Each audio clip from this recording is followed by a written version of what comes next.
Morning, नमस्कार, सुप्रभात. मी स्मृती पांचाल. मोगरा फुलाच्या वास्तुशास्त्र या सदरामध्ये आपलं मनपूर्वक स्वागत. आज आपण नागविधी भूखंड जो आहे ह्याच्याबद्दल माहिती करून घेणार आहोत. पूर्वीच्या काळापासून भारतीय परंपरेनुसार आपण नागदेवता जे आहेत यांना देव मानलं गेलेलं आहे, त्यांचं पूजन केलेलं दिसतं. इवन नागपंचमीच्या दिवशी खास करून बायका ज्या आहेत या नागाला दूध पाजताना दिसून येतात. अर्थातच म्हटलं जायचं की पूर्वीच्या काळी पाताळामध्ये नागदेवता ज्या आहेत यांचं साम्राज्य होतं आणि नागदेवतांचा स्वैराचार जो आहे हा तिथे असायचा. पूर्वीच्या काळी लहानपणी काही गोष्टी ज्या ऐकल्या होत्या याच्यामध्ये नाग आणि नागिण यांच्याही कहाण्या ऐकल्या होत्या. नागिण जर नागाला कोणी मारलं तर सूड घेते असंही ऐकण्यात आलेलं होतं. काही वेळेला असंही ऐकण्यात आलेलं होतं की तो व्यक्ती जो आहे हा अगदी नागासारखा आहे, त्याला कितीही तू दूध पाजलंस ना तरी तो विष ओकल्याशिवाय राहणार नाही. अर्थातच तुम्ही त्याचं कितीही प्रेमाने केलं तरी तो सूडबुद्धीने त्याचा सूड घेतल्याशिवाय राहणार नाही, असा याच्या मागचा अर्थ होता. त्याचप्रमाणे नागाची ही जी प्रवृत्ती आहे की काही वेळेला त्याची सूडबुद्धी जी आहे ही अतिशय उफाळून येते आणि मत्सरीपणा आणि सूडबुद्धी त्याच्याकडे भरपूर आणि विपुल प्रमाणामध्ये असते. त्यामुळे हा नाग जो आहे हा काही वेळेला आपल्याला अतिशय त्रासदायकही ठरू शकतो. अगदीच याप्रमाणे नागविधी भूखंड जो आहे तोही आपल्याला तशाच प्रकारे अगदीच त्रासदायक ठरू शकतो. बरं, नागविधी भूखंड जो आहे हा कसा असतो, कुठल्या दिशेला तिथे उंचवटे असतात आणि कुठल्या दिशेला उतार असतो, त्याला का बरं नागविधी भूखंड म्हटलं जातं हे आता आपण पाहूया. सर्वसाधारणपणे नागविधी भूखंड जो आहे हा सर्वसाधारणपणे आग्नेय दिशा जी असते तिथे उंचवटा असतो आणि तिथून ज्याप्रमाणे नाग आपल्याला दिसतो त्याचप्रमाणे हा उंचवटा हळूहळू वायव्य दिशेकडे उतार येत जातो आणि एक प्रकारे नाग आपल्याला ज्याप्रमाणे दिसतो तिथे त्याप्रमाणेच तो भूखंड निर्माण झालेला असा आपल्याला दिसत असतो. अर्थात हा भूखंड कसा असणार ह्याची आयडिया नक्कीच तुम्हाला आलेली असणार. नागविधी भूखंड जो आहे हा त्रासदायक असतो. इथे शत्रुभय जे आहे हे अतिशय वाढलेलं असं आपल्याला दिसून येतं. या भूखंडावरती निवास करणाऱ्या व्यक्ती ज्या आहेत यांना शत्रुपीडा जी आहे यांना सामोरं जावं लागतं. विनाकारण आणि अकारण गैरसमज निर्माण होणं, एखाद्या व्यक्तीने आपल्याशी शत्रुत्व पत्करणं, सूडबुद्धीने आपल्यावरती सूड घेणं, त्यामुळे एक प्रकारचा मानसिक त्रास, शारीरिक त्रास आणि त्याचबरोबर संपत्तीचा ऱ्हास, अशा गोष्टी ज्या आहेत हा भूखंड जो आहे हा आपल्याला दर्शवत असतो.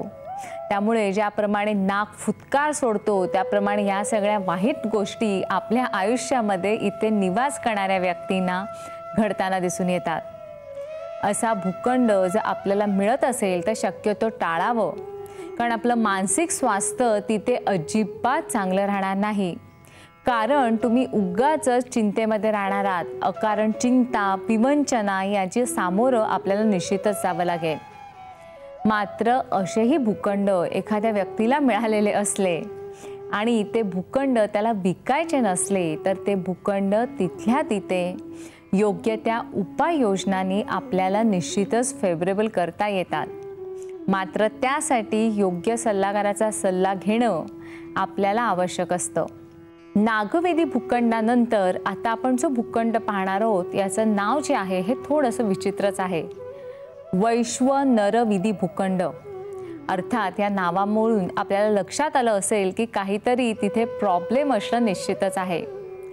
वैश्वनरविधी भूखंड कसा असतो आणि त्याची कुठली फळं आपल्याला मिळू शकतात.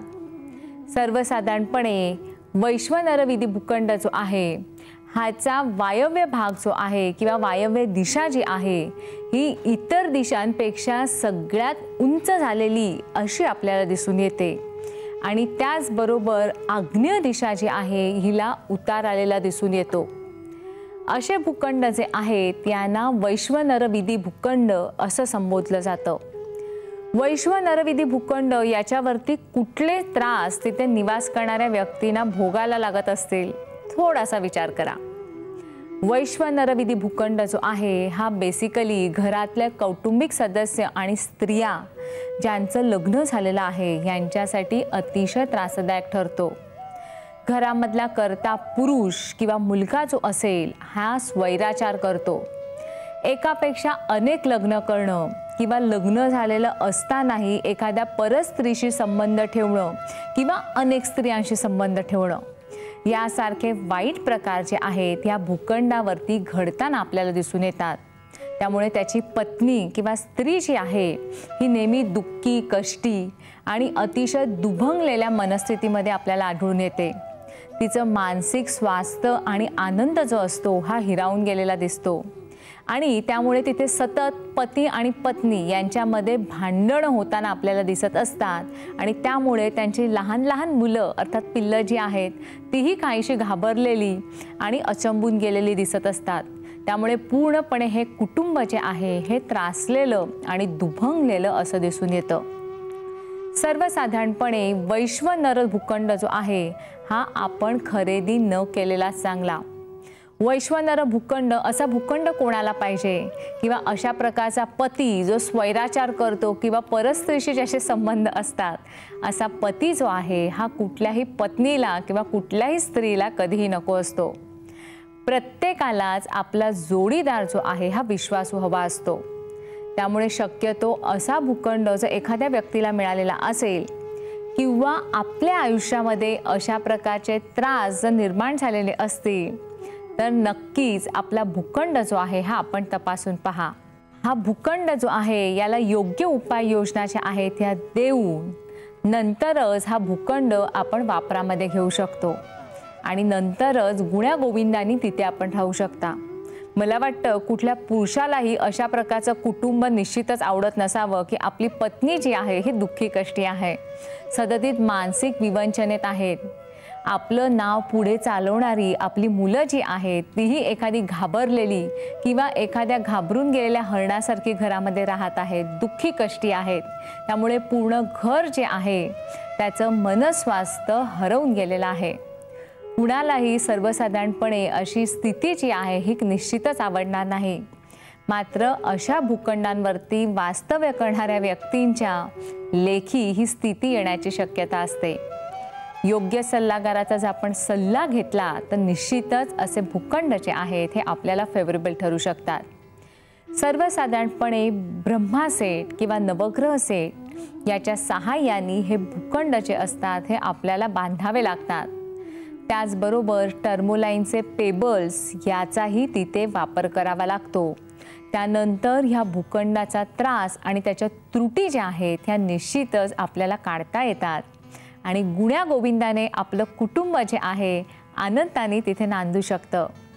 आज आपण नागविधी भूखंड आणि त्याचबरोबर वैश्वनरविधी भूखंड याच्याबद्दल माहिती घेतली। आज आपण इथेच थांबतोय। पुढील भागामध्ये अशाच एखाद्या भूखंडाबद्दल आपण माहिती घेणार आहोत। तोपर्यंत नमस्कार।